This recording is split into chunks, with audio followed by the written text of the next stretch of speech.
ஐயப்பன் பக்தர்களுக்கு அன்பான ஒரு வேண்டுகோள்.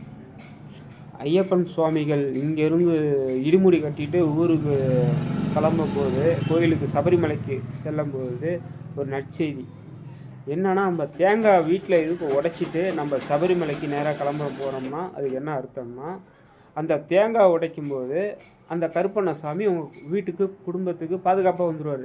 ஐயப்பன் கருப்பண்ணசாமிகிட்ட சொல்கிறாரு, நீங்கள் அந்த வீட்டுக்கு எப்போது எத்தனை நாள் இருக்க வேண்டும் கருப்பண்ணசாமி அப்படின்னு சொல்லி ஐயப்பன்கிட்ட கருப்பண்ணை கேட்குறாரு.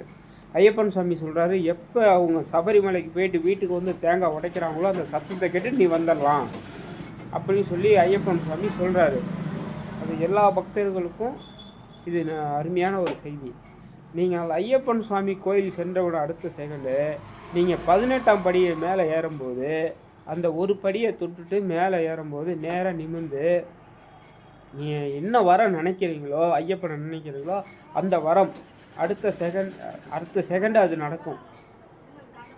உடல் தூய்மையாகவும் எதுவும் நினைக்காம நேராக ஐயப்பன் ஓம் சுவாமியே சரணம் ஐயப்பன் அவரை நினச்சி ஏறுங்க.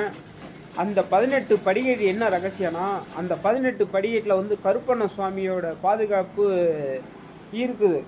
அந்த 18 படிக்கட்டு ஏறும்போது அந்த 18 வருஷமாக நீ கஷ்டப்படுற ஒரே நாளில் தீர்ந்துடும்.